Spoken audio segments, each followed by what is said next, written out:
میرے محبوب پیغمبر صلی اللہ تعالی وسلم نے ارشاد فرمایا، اگر تم ابو ہریرہ لمبی زندگی پاؤ تو ایک ایسی قوم کو دیکھو گے کہ وہ اللہ رب العزت کی نافرمانی اور ناراضگی میں دن رات بسر کریں گے، اور فتنہ کے ہاتھوں میں گائے کی دم یعنی کوڑے کی طرح ہوگا۔ فتنہ ان کے ہاتھوں میں۔ حضرت ابو ہریرہ رضی اللہ تعالیٰ عنہ فرماتے ہیں کہ رسول اللہ صلی اللہ علیہ وسلم نے ارشاد فرمایا، اہل جہنم کی دو قسمیں ایسی ہیں جنہیں میں نے ابھی تک نہیں دیکھا۔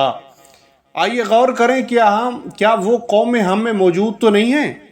جہنمی قسمیں۔ ایک قوم، میرے پیغمبر صلی اللہ علیہ وسلم نے فرمایا، ایک قوم کے پاس گائے کے دم جیسی کوڑے ہوں گے اور وہ ان سے لوگوں کو ماریں گے۔ یہ وہ ظلم ہے جو آج روا رکھا جا رہا ہے، یہ وہ کوڑا ہے جو آج لوگوں پہ برسایا جا رہا ہے۔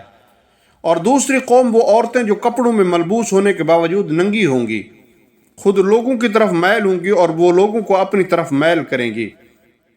ان کے سر کے بال بختی اونٹ کے کوہان کی طرح ہوں گے۔ یہ عورتیں نہ جنت میں جائیں گی نہ اس کی خوشبو پائیں گی، حالانکہ جنت کی خوشبو تو اتنے فاصلے سے سونگھی جا سکتی ہے۔ میرے محبوب پیغمبر صلی اللہ علیہ وسلم نے جن دو قوموں کے بارے میں ارشاد فرمایا، ایک تو وہ ہے جو ہنٹر کے ساتھ ظلم کرنے والے ہوں گے، یعنی جو لوگوں پہ کوڑے برساتے ہیں، لوگوں پہ لاٹھیاں برساتے ہوں گے، ان پہ ظلم کرتے ہوں گے۔ آج دیکھیں کتنا ظلم ہو رہا ہے جہان میں۔ اور دوسرا، عورتیں جن کے سر پہ بال بندھے ہوئے ہوں گے، جوڑے بندھے ہوئے ہوں گے۔ یہ عورتیں بھی میرے پیغمبر صلی اللہ علیہ وسلم نے فرمایا، میں نے ان دو قوموں کو دیکھا نہیں ہے، دو قسموں کو دیکھا نہیں ہے، لیکن یہ جہنمی ہوگی، یہ جنت کی خوشبو بھی نہیں سونگھ سکیں گے۔ اللہ حفاظت فرمائے۔ اور حضرت انس رضی اللہ تعالیٰ عنہ فرماتے ہیں، ایک مرتبہ کسی نے جناب رسول اللہ صلی اللہ علیہ وسلم سے پوچھا، یا رسول اللہ، ہم اچھے کام کا حکم دینا اور برے کام سے منع کرنا کب چھوڑ دیں گے؟